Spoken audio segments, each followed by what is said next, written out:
I see a lot of good people who have good hearts and good outlooks on love that are now starting to become tainted by the gender wars, the spirits of the gender wars, this demonic plague of ghosting and trying to overpower and superimpose inaccurate information about each other's realities just because they have been scorned, they have been injured, they have been traumatized. And if you are one of those good people who is used to being responsible with your love, used to being accountable with your life and your lifestyle, used to holding transparency as the pillar, one of the pillars of your forms of communication, do not allow the venom of this world and the greed for pleasure and gratification and now anger be a vice for you to become something you are not. The kind of love that you hold, that divine love, that universal love, that high vibrational, universal golden link in humanity love is necessary and vital. And true enough, your heart has been broken, my heart has been broken, we've been lied to, sabotaged, all the things. You know all the things, right? And you were set up and you were lied to in the most down low, dirty way. But I want to say this.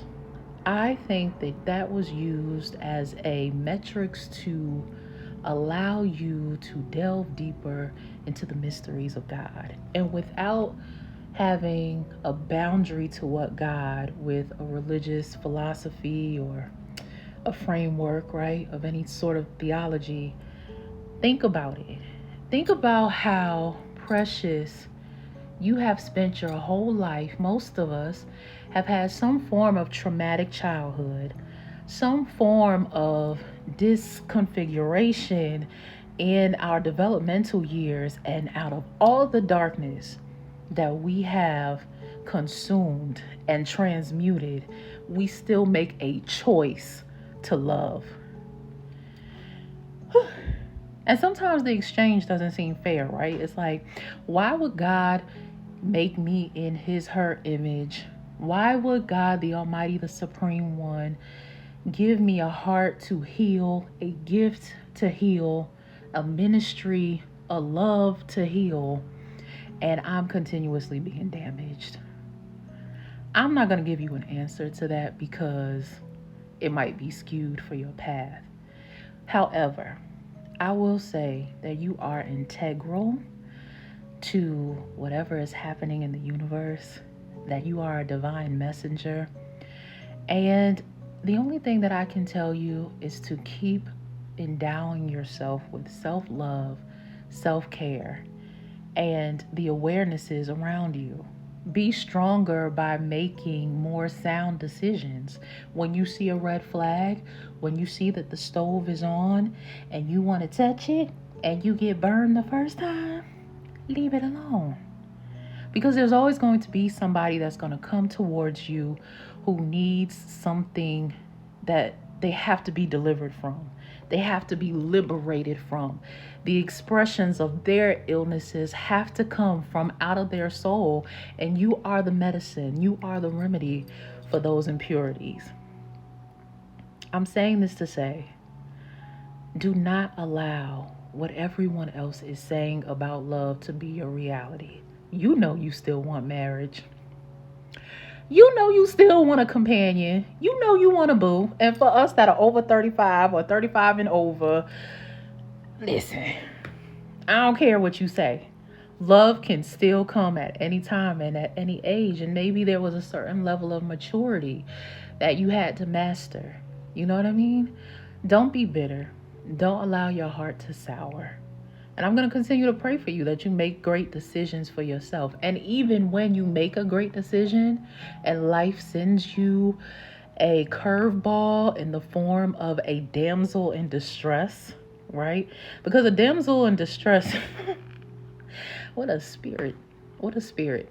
When it's causing you, calling for you to come into its chaotic world. And by damsel, I don't just mean a female or female principle embodied human, man or woman. Doesn't matter the gender, doesn't matter the sex or the sexual orientation.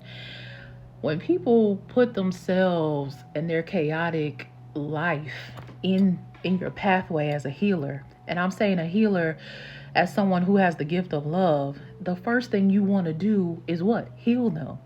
And so there's an enchantment that happens, an engagement process that happens where you start to be consumed in their lower vibrational selves.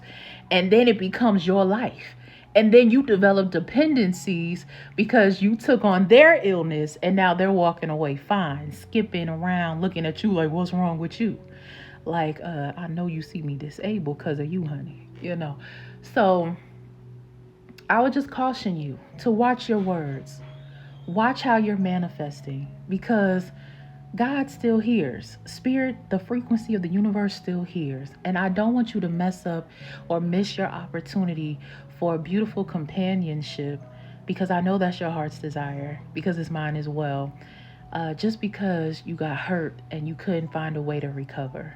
Take the time that you need. Here's what I want you to do, especially now that we're in the fall season. Listen, I don't know about you, but the fall makes me feel so sexy.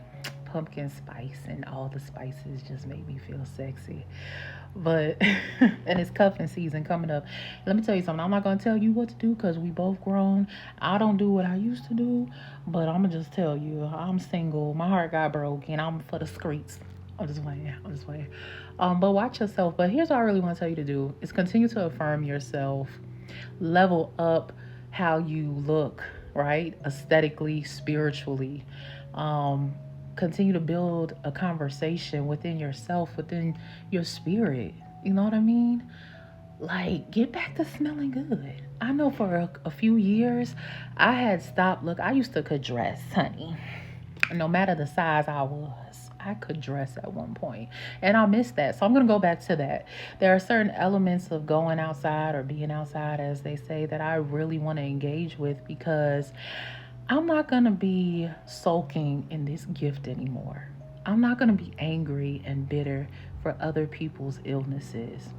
Their illness, their chronic trauma is something that they solely have to work on. And if someone needs your assistance, learn how to apply your love in a way that is healthy for both you and them.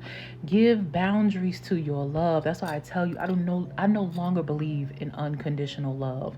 Love has to have conditions in order for especially a healer to keep their sanity, their gifts, and to grow accordingly in their own self-mastery. So, dress up, take yourself out to dinner, take yourself out to a play, a museum, and just look good, smell good, and just know that in due time, the medicine that you have for others, that outpouring of love that you give to others so freely and so lovingly, it's on its way back to you. If 2024 hasn't taught me anything, it's taught me that this is a year of boomerang and clap back from God.